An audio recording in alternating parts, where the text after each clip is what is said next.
আমি একজন সুন্দরী মেয়ে ছিলাম এবং বাড়িতে একা থাকতাম।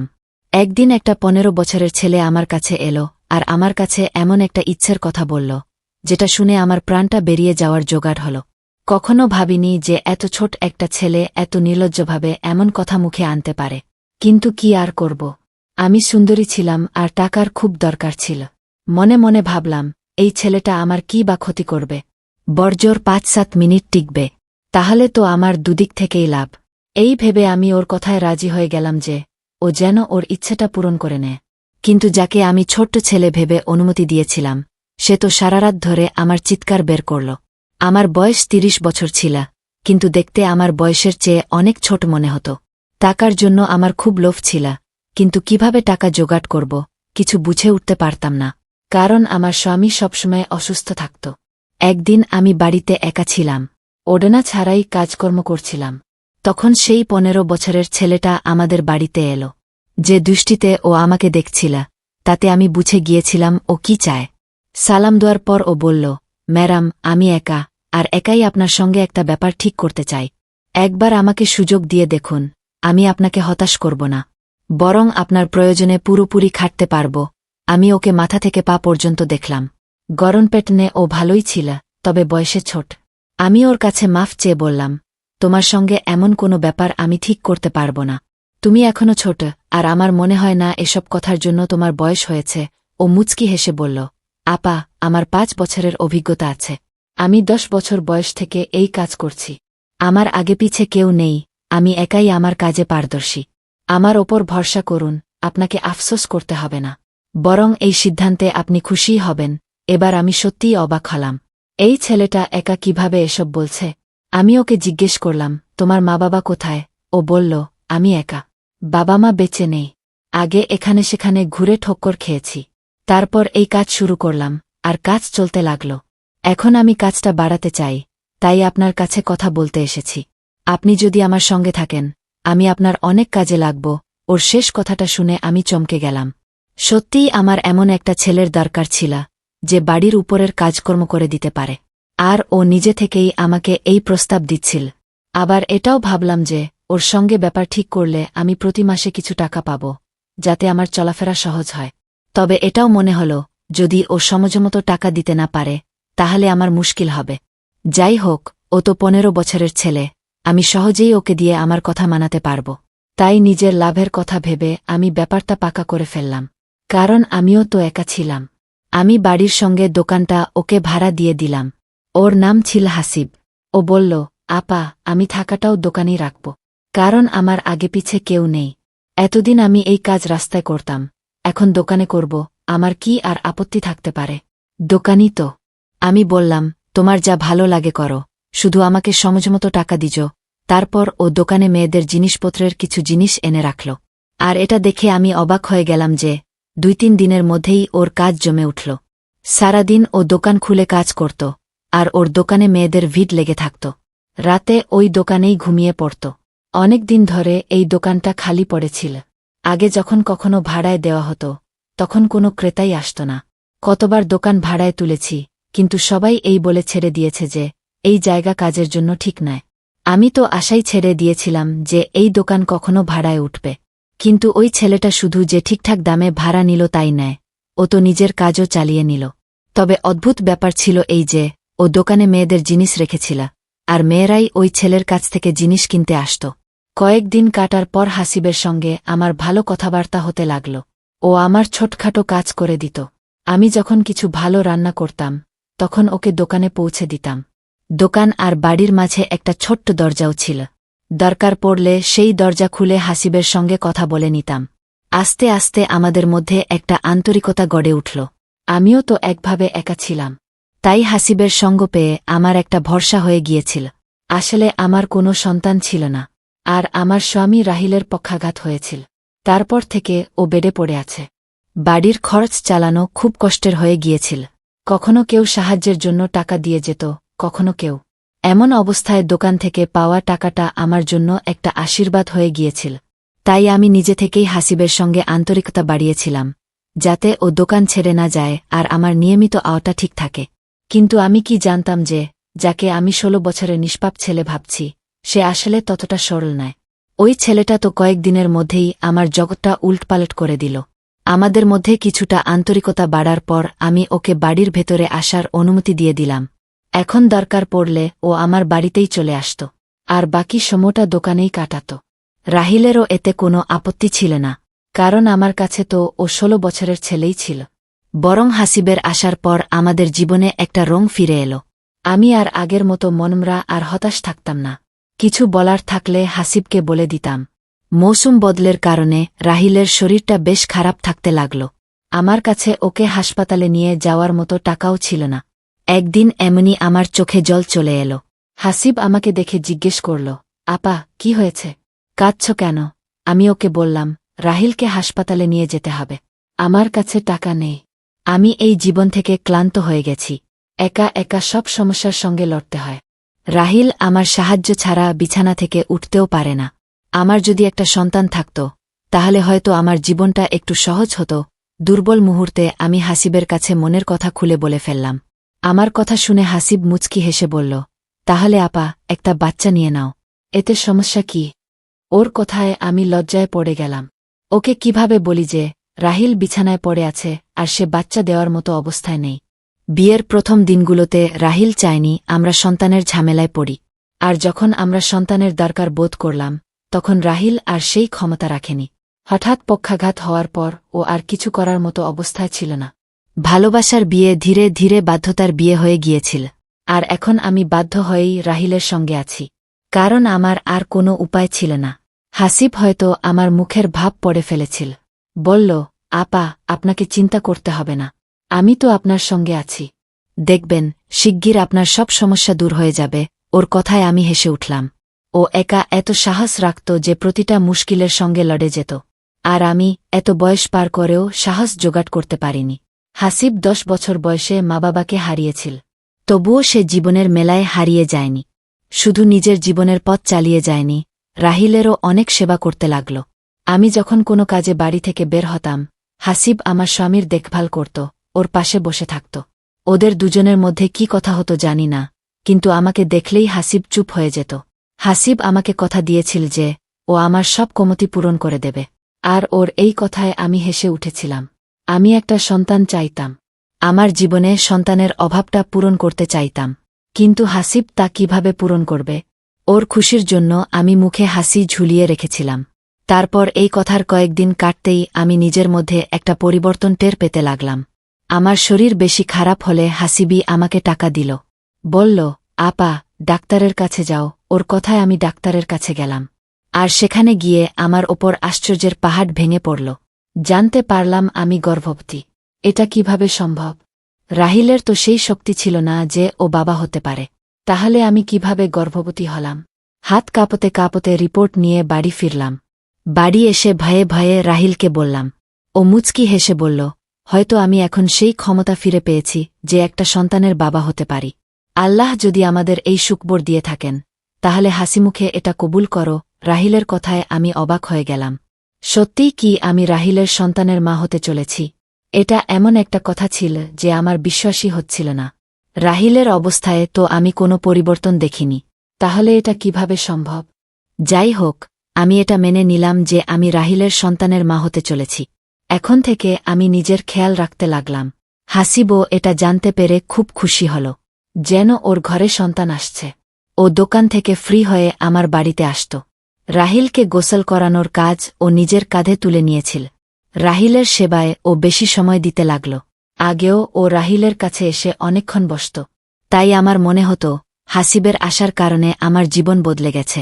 এখন ও আমার জন্য কখনো ফল আনত, কখনো জুস। ওর দোকান ঠিকঠাক চলছিল। এভাবে দিনের পর দিন কেটে গেল। তারপর পুরো 9 মাস পর আমি একটা সুন্দর সন্তানের জন্ম দিলাম, যে আমার মতো নয়, রাহিলের মতোও নয়। আশ্চর্যের ব্যাপার, সে হুবহু হাসিবের মতো দেখতে। আমি কখনো আমার সন্তানের মুখ দেখতাম, কখনো হাসিবের। তারপর হাসিব নিজেই হেসে এমন কথা বলল যে আমি চমকে গেলাম। ও বলল, আপা, আপনি দিনরাত আমাকে এত দেখেছেন যে আপনার সন্তানও আমার মতো দেখতে লাগছে। বলে না, গর্ভের সময় মা যাকে বেশি দেখে, সন্তান তার মতো হয়। ওর কথায় আমি শুধু চমকাইনি, লজ্জাও পেলাম। এত কম বয়সে ওর এসব ব্যাপারেও জানাশোনা আছে। আমার কোলে সন্তান এসে গেল। আমার খুশির আর সীমা ছিল না। সন্তানকে নিয়ে বাড়ি ফিরলাম, যেন আমার জীবনে বসন্ত ফিরে এলো। কিন্তু এখন খরচ আগের চেয়েও বেড়ে গেল। বুঝতে পারছিলাম না এই খরচ কিভাবে চলবে। তারপর হাসিবি আমাকে সন্তানের খরচের জন্য টাকা দিতে লাগল। আমার আর আমার বাচ্চার পুরো দায়িত্বটা ওই হাসিবি তুলে নিয়েছিল। শুধু আমার আর আমার বাচ্চার কেন, রাহিলের কাছেও ও কখনো পর হয়ে থাকেনি। আমি তো ওকে ছোট ভাইয়ের মতো আদর করতে শুরু করেছিলাম, কারণ ওর জন্যই আমাদের দিনগুলো ভালো হয়ে উঠেছিল। তারপর আমার বাচ্চাটা 6 মাসের হল, আর আমি জানতে পারলাম আমি আবার গর্ভবতী। আমি আবারও হতভম্ব হয়ে গেলাম। এত তাড়াতাড়ি আমি কিভাবে দ্বিতীয়বার গর্ভবতী হলাম? আমার বিয়ের প্রায় 10 বছর হতে চলল, কিন্তু এতদিন একবারও আমি গর্ভবতী হইনি। আমার ভয় হচ্ছিল, এত তাড়াতাড়ি দ্বিতীয় সন্তানের দায়িত্ব আমি কিভাবে নেব। আমার প্রথম বাচ্চাটাই তো এখনো ছোট, তার ওপর রাহিলের দায়িত্ব আলাদা। এই চিন্তায় আমি ডুবেছিলাম।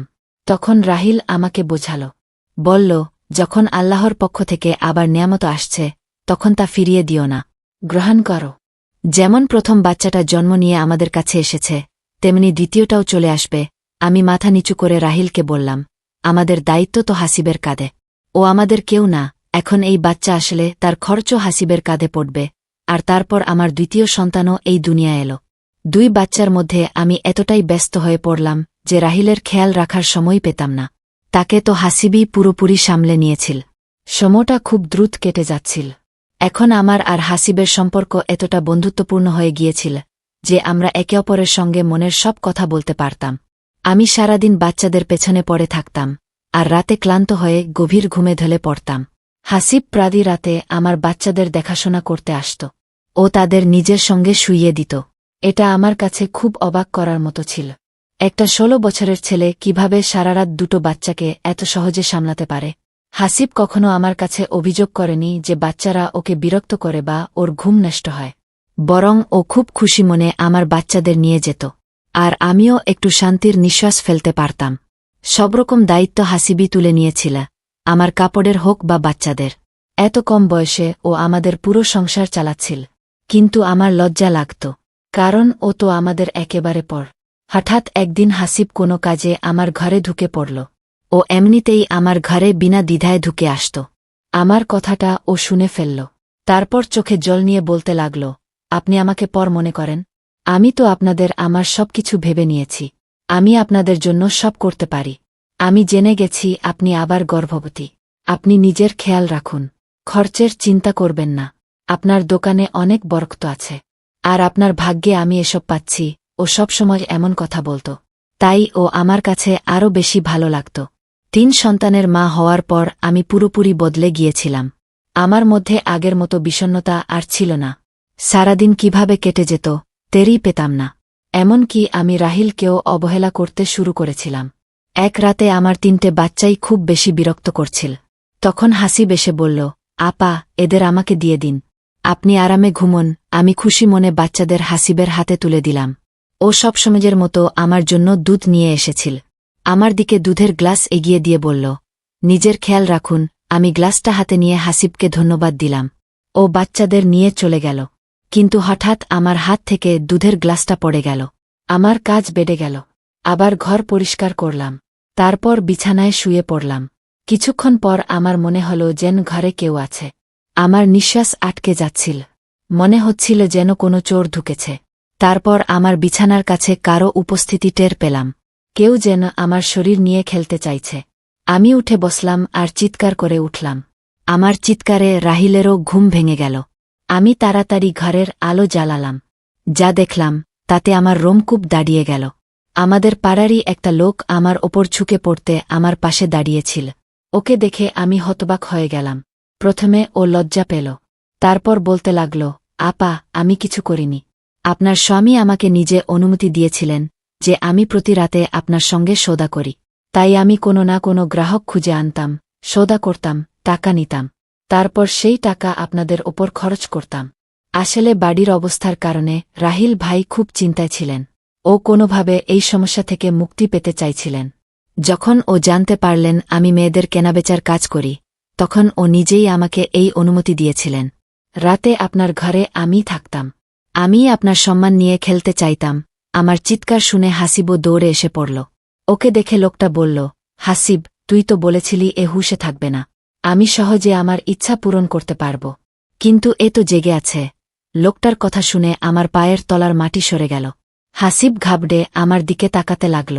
আমার বুঝে আসছিল না এটা কি ব্যাপার। লোকটার আগে গালি দিতে দিতে চলে গেল। আমি ঘৃণাভরে হাসিবের কাছে জানতে চাইলাম, এসব কি? তখন হাসিব বলল, আপনার স্বামীর কাছে এত টাকা ছিল না যে তিনি এই সংসার চালাতে পারেন। তাই তিনি আমাকে বাধ্য করেছিলেন আপনার সঙ্গে সওদা করতে। যখন কোনো গ্রাহক পেতাম, আমি আপনার বাচ্চাদের নিয়ে যেতাম। আর দুধে ঘুমের ওষুধ মিশিয়ে আপনাকে দিতাম। আপনি ঘুমিয়ে পড়তেন। গ্রাহক আপনাকে ব্যবহার করে চলে যেত। এই 3টে বাচ্চাও কোনো না কোনো গ্রাহকেরই। কারণ রাহিল ভাই তো বাবা হওয়ার ক্ষমতা রাখেন না। আমি আপনার সঙ্গে কোনো অন্যায় করিনি। আপনার স্বামী যা বলেছেন আমি তাই করেছি। ওর ইচ্ছায় আমি আপনাকে বিক্রি করেছি। এসব শুনে আমার শরীর কেঁপে উঠল। আমি হতভম্ব হয়ে রাহিলের দিকে তাকালাম। ও চোখ চুরিয়ে নিল। তারপর নিজেই বলতে লাগল, আমার অসুখের কারণে বাড়ির অবস্থা খারাপ হয়ে গিয়েছিল। আমি তোমাকে সন্তানও দিতে পারিনি। খাওয়ার জন্য হাহাকার পড়ে গিয়েছিল। এসব দেখে আমার বুক পুড়ত। কিন্তু আমি কিছু করতে পারতাম না। তাই যখন আমি বুঝতে পারলাম হাসিব কি কাজ করে, আমি নিজেই ওকে বলেছিলাম প্রতি রাতে তোমাকে কারো না কারো কাছে বিক্রি করে দিতে। আমি তো নিজে ঘুমের ওষুধ খেয়ে ঘুমাতাম। তাই আমার কিছু জানা হতো না। হাসিব কোনো গ্রাহক আনত। তারপর ভোর হওয়ার আগে গ্রাহক চলে যেত। বাচ্চা হওয়ায় তুমি খুশি হয়ে গেলে। আর আমাদের বাড়ির অবস্থা বদলে গেল। আমি শুধু এটাই চেয়েছিলাম। রাহিলের কথা শুনে আমি মাথা চেপে ধরলাম। বিশ্বাস হচ্ছিল না আমার স্বামী আমার ওপর এত বড় অত্যাচার করেছে। বাড়ির অবস্থা ঠিক করতে আর আমার কোল ভরতে হাসিবের সঙ্গে মিলে ও আমার শরীরের সওদা করেছে। আমি ফুপিয়ে ফুপিয়ে কাঁদতে লাগলাম। কিছুটা সামলে উঠে হাসিবের সামনে হাত জোট করে বললাম, আমাদের জীবন থেকে চলে যাও। তোমার আসার আগে আমরা হয়তো না খেয়ে থাকতাম। কিন্তু আমার স্বামী কখনো আমার সম্মানের সওদা করেনি। ওর মনে এমন কোনো ভাবনাও আসেনি। এখন বুঝতে পারছি এসব তোমার শেখানো। আমি বুঝে গেছি তুমি কেন মেয়েদের জিনিসের দোকান খুলেছিলে। এই ছুতো তুমি মেয়েদের অসহায়তার সওদা করতে। আমি হাসিবকে তৎক্ষণাৎ দোকান খালি করতে বললাম। আর ওর কোল থেকে আমার বাচ্চাদের ছিনিয়ে নিলাম। আমার 3টে ছোট ছোট বাচ্চা আমার সামনে ছিল, যাদের বাবার কোনো খোঁজ আমার জানা নেই। নিজের ওপর আফসোস হচ্ছিল। আমি কতটা বোকা ছিলাম যে বুঝতে পারিনি এই বাচ্চারা আমার স্বামীর নয়। কেন আমি ওই 2 পুরুষের হাতে বোকা বনে গেলাম? আমার অপরাধী শুধু হাসিব নয়, রাহিলও ছিল। কিন্তু আমি কি করতাম? আমি রাহিলের সঙ্গে বিয়ের বন্ধনে আবদ্ধ। আর ওর অবস্থা এমন ছিল না যে আমি ওকে ছেড়ে চলে যাই। তাই বাধ্য হয়ে ওর সঙ্গে দিন কাটাতে লাগলাম। হাসিব দোকান ছেড়ে চলে গেল। আমি সেই দোকানে জমানো কিছু টাকা দিয়ে মেয়েদের জিনিস রাখলাম। আর নিজে সেই দোকান চালাতে শুরু করলাম। গ্রাহক তো আগেই তৈরি হয়ে গিয়েছিল। তাই আমার দোকান চলতে লাগল। আর সংসার চলতে লাগল। আমি আমার বাচ্চাদের বুকে জড়িয়ে ধরলাম। এরা আমার সন্তান। এদের বাবাকে আমি জানি না। কিন্তু আমি এদের আমার কোল থেকে জন্ম দিয়েছি। তাই এদের জন্য আমার মনে ভালোবাসা একটুও কমেনি। আপনারা বলুন, আমার সঙ্গে যা হয়েছে তা কি ঠিক?